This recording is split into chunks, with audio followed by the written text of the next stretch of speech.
The village of Umuocha lived in color. Every morning, the sun rose like a ripe mango over the far hills, spilling gold onto the red earth paths. Women's wrappers flashed in blues and yellows as they carried calabashes to the stream. Smoke curled from huts, carrying the smell of yam porridge and spicy pepper soup. In the evenings, the air grew soft and heavy with the songs of crickets and the low hum of men talking under the udala tree.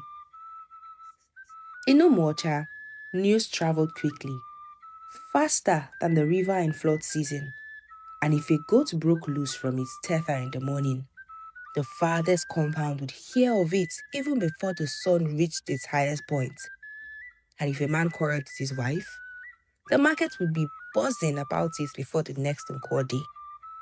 The people often joked that the wind had ears, but in truth, the speed of news had less to do with the wind and more to do with one woman, Adaeze. Adaeze was tall and wiry, with quick eyes that darted like lizards in the sun. Her wrapper was always tied tightly, her headscarf perched at an angle that gave her the air of a queen surveying her land. But it was her mouth, and not her looks, that made her famous. Her tongue never knew rest. From the moment the first cock crowed, Adaeze's voice could be heard somewhere in the village, carrying stories like a palm wine calabash, slushing with fresh brew. She spoke with the ease of someone who believed that her words were a gift to the world, even when those words could cut deeper than a machete. Her husband, Obiajilu, was her opposite in every way. He was a palm wine tapper, a man of few words and many sighs. His mornings began before dawn, climbing the tall raffia palms to collect the sweet sap.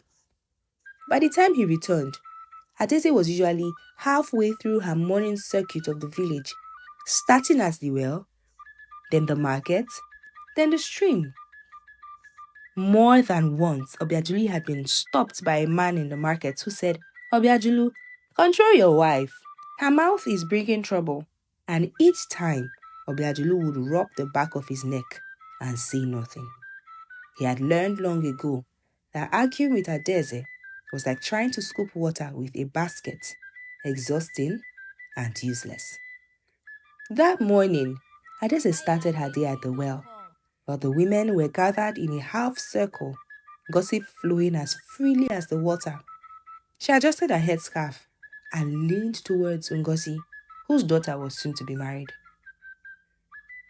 "Ngozi," she said in a low, careful tone, "do you know madness runs in that boy's family? I heard his uncle once ran naked into the forest, shouting at spirits." Ngozi froze mid-paw. "Who told you that?" Adaeze pressed a hand to her chest. My sister, you know that I cannot reveal my sources, but you are my friend and I cannot watch you throw your daughter into trouble." By evening, whispers of the boy's family madness had reached his father's ear, and the engagement talks were quietly dissolved. Adaeze felt no guilt.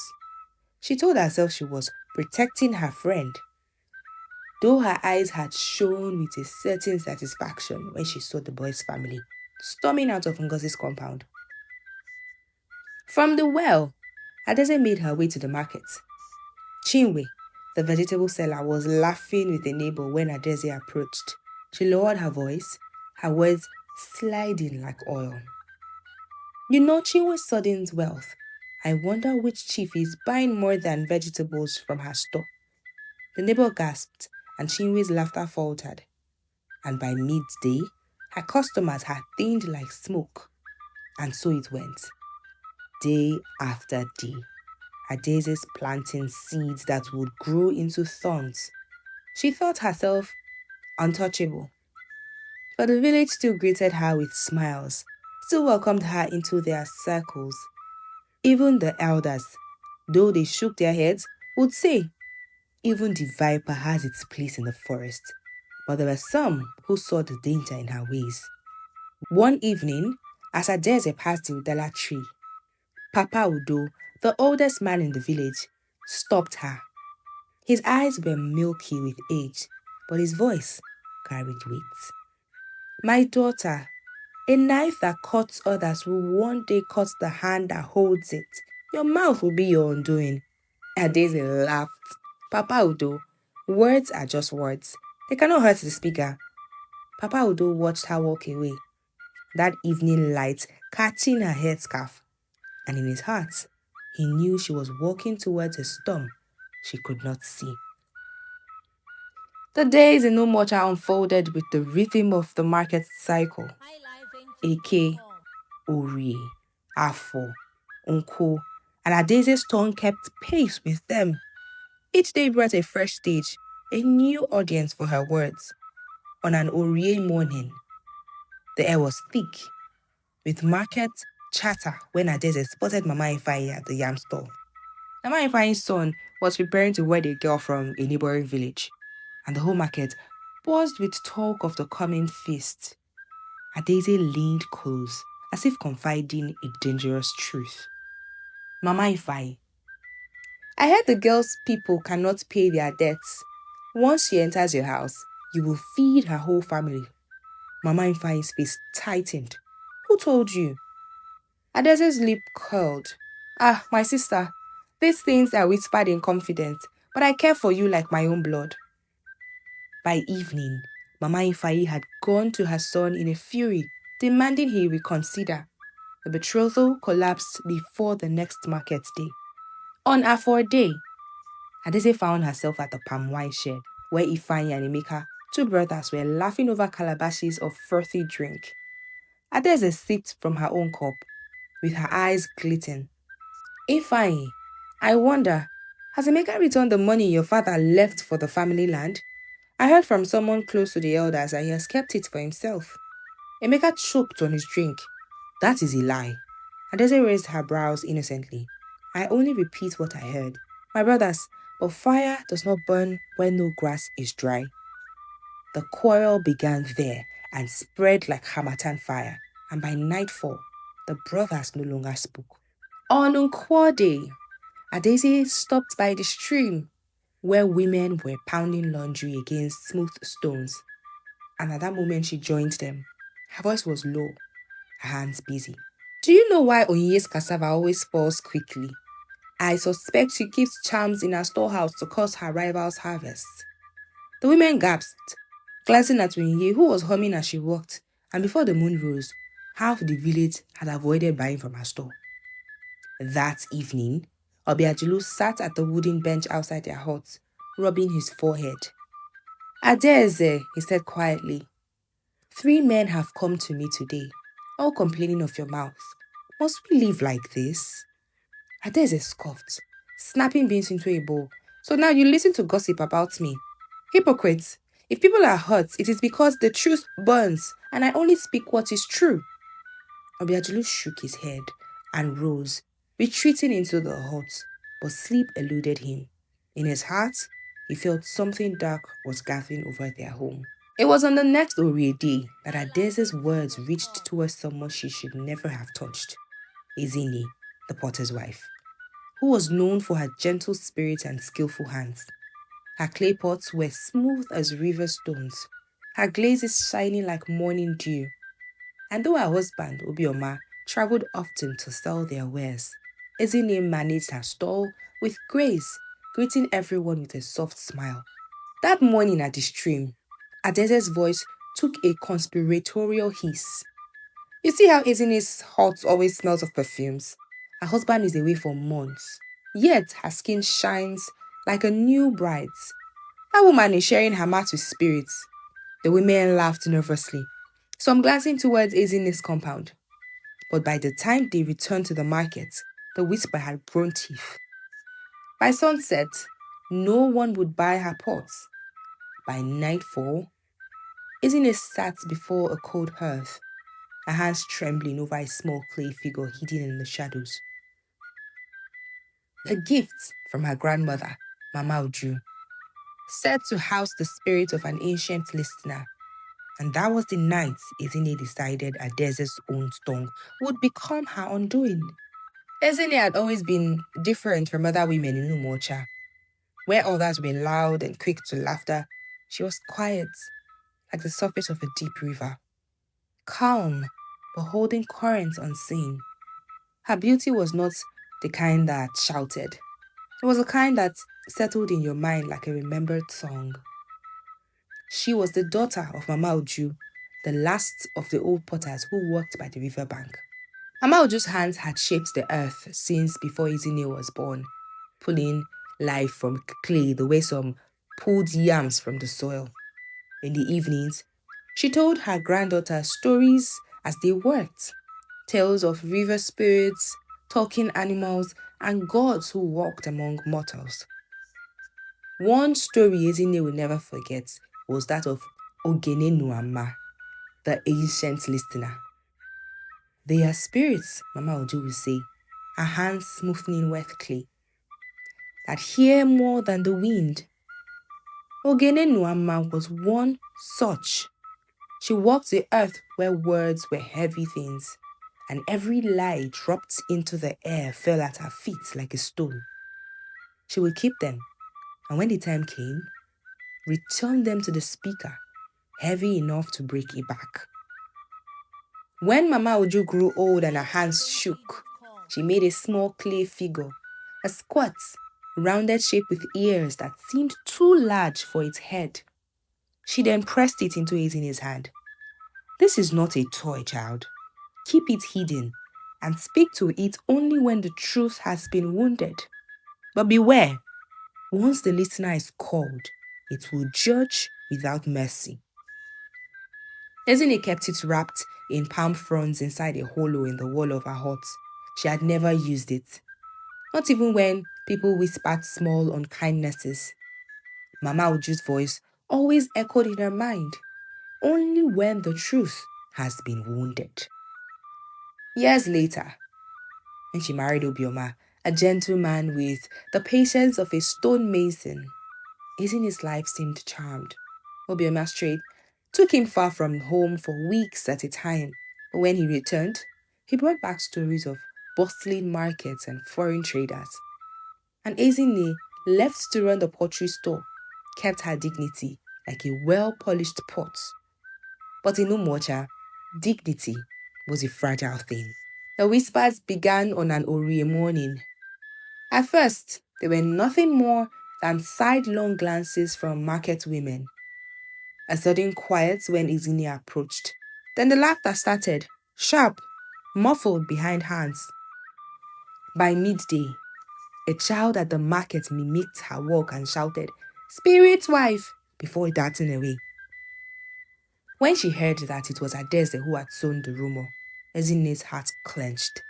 It was not merely an insult, it was an unmaking. In Umuocha, to be called a spirit lover was to be set apart, neither fully human nor trusted. Such a stain could ruin a woman's trade, her friendship, and even her marriage. That night, Ezinne sat before her cold earth, the light from her oil lamp flickering against the walls. Her hands moved without thought, pulling the clay figure from its hiding place. She traced its oversized ears. "Ogene Nuama," she whispered. "The truth has been wounded. Let Adaeze's own words judge her." She set it back in its place, the shadow swallowing it whole. The river outside murmured in the darkness, and the wind in the thatched roof carried a strange echo, like a voice far away, listening. At first, Adaeze noticed only small oddities. The morning after Ezinne whispered to the clay figure, Adaeze awoke to the faintest sound. Adaeze awoke to the faintest sound, like a sigh inside her heart. She sat up, listening, but heard only the crowing of the village rooster. She told herself it was nothing. And that afternoon at the stream, Adaeze was in her element. She spoke of Ugochi, who had been seen with a man from Nobi. Her husband is still in Lagos, she said with a knowing smirk. The women laughed. They were slapping their wet clothes against the stones, but as Adaeze rinsed her wrapper, the water itself seemed to murmur back, Her husband is in Lagos, still in Lagos, still in Lagos. She jerked her hands away from the stream, splashing the water over her legs. The women glanced at her oddly, but Adaeze only forced a laugh and bent back to her work. By the next morning, she sat under the raffia roof of the palm wine shed, telling Okafor the hunter how Chief Nwanko's new wife was a witch. She told me herself in confidence, Adaeze said. From somewhere in the shadows came her own voice, clear as a drumbeat. She told me herself. Okafor frowned. Who is repeating you? But no one stood nearby. The men shifted uneasily and Adaeze's cheeks burned. And by the third night, the voice came when she was alone. It would start softly, almost kindly, like a friend reminding her of something she'd forgotten. Ingbeke's children are bastards. Adaeze sat up in her raffia mat. Her eyes were darting to the corners of the hut. Who is there? But the shadows only breathed her own words back to her, not from her memory. But as she had spoken them, tone for tone, days or weeks before, it was as if the walls themselves had become her audience. And by our 4-day, others began to hear.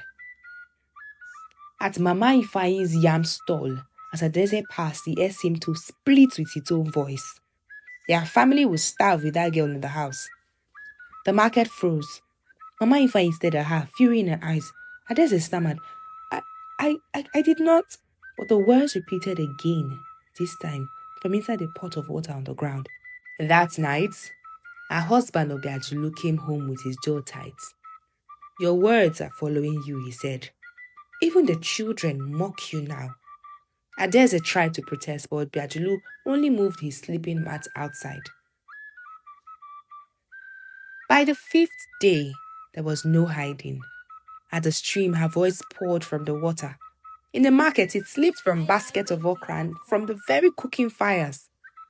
Every lie, every venom-laced whisper she had ever uttered now roamed the village freely, seeking ears. And when she tried to flee into the forest, the wind in the trees whispered, Liar! Thief of reputations! By nightfall, Adaeze's hair was wild. Her eyes were red from weeping. She had stopped speaking altogether, for the fear that every word would be taken and flung back at her. And by the 7th day, Adaeze was a shadow of herself. Even her wrapper hung loosely around her thin frame. Her hair was tangled like the roots of an old tree. Her lips were cracked from thirst, for she no longer dared to drink from the stream, because it spat her words back at her until she fled, sobbing. She had tried everything. She had even burned kola nuts in her hut to drive away evil. She went to the shrine of Amadioha and left an offering of fowls. She even knelt before the elders, but they shook their heads. A woman's tongue can build or destroy a home, said Elder Nkemjika. Yours has destroyed many. Now, it destroys you. That evening, as the orange sun melted into the western hills, Adaeze dragged herself to Ezinne's doorstep. The villagers followed at a distance, whispering, as she fell to her knees, clutching Ezinne's ankle. Sister, forgive me. I did not mean it, she cried, her voice hoarse. Ezinne looked down at her. Her face was unreadable. Her stirring stick moved slowly in the steaming pot before her. Well, you wanted everyone to hear the truth, Ezinne said quietly. Now they have. Adaeze wept. She was pressing her forehead to the ground, but Ezinne only turned away, the steam from her pot rising into the dusk like ghostly fingers. That night, Adaeze left her hut and walked towards the river. The moon hung low, a pale eye watching her. The villagers, seeing her pass, stayed inside their huts, and no one called out. At the river bank, she untied her wrapper, letting it fall. The current was strong, carrying the moon's reflection in broken silver pieces, and then she stepped in, the cold biting at her legs. The water began to murmur. Ezinne sleeps with the spirits, Everyone knows it. Igbeke's children are bastards. Chief Nwanko's wife is a witch. The voices kept swirling around her like hands pulling her under. She took one last breath, and the river closed over her. And at dawn, only her wrapper remained, caught on a route where the current was strongest. Some say if a shaman saw a bird flying over the river that day. Some say bright parrots repeating words it had never heard before. Others claimed a shadow walks the riverbank at night listening to secrets it can never speak. But in Umuocha, the mothers began to tell their children, "Be careful with your tongue, for if you cut others with it, the river will one day feed you to your own words." The river kept its secret, but the village did not. For months after Adaeze's disappearance, her story grew roots and branches. Some told it softly, as a warning to children. Others spoke it loudly, with satisfaction, as if justice itself had walked through Umuocha. And when the Council of Elders gathered under the Udala tree to settle disputes, Adaeze's name was always the first example offered when matters of slander arose. Elder Nkemjika would clear his throat and say, "Remember Adaeze, who tried to drink from the river of others' pain until the river drank her." And Elder Chukwudi would add, "Words are like oil spilled on water. You cannot gather them back, no matter how small the leak." In the markets, the women walked differently after Adaeze was gone. Where once gossip had risen like smoke from every store, now conversations were softer, eyes were more careful, even laughter carried a weight as if each woman measured her words before letting them fly. Ezinne's pottery stall once again drew customers, though she never boasted of her triumph, and if anyone asked about Adaeze, she only said, "The river knows what it takes," and the small clay figure remained hidden in its hollow, untouched but never forgotten. In time, the village children turned the tale into a song. They sang while pounding fufu. "The tongue is a drum. It beats what you speak. Beat kindness, beat truth, or the river will seek." And when the song reached the ears of travelers, the story spread to neighboring villages. Adaeze became more than a woman. She was a caution, a shadow, walking alongside every careless tongue. And one Harmattan morning, Elder Nkemjika spoke what would become the final word on the matter. A viper may have its place in the forest, but when it bites too often, the forest will turn against it. And so, in Umuocha, when the young began to whisper too freely, their mothers will pull them close and murmur, "Hush, or you will end like Adaeze, drowning in the river of your own making." And that's today's story. What do you think? Share your thoughts below. Don't forget to like, share with friends and family, and subscribe for more.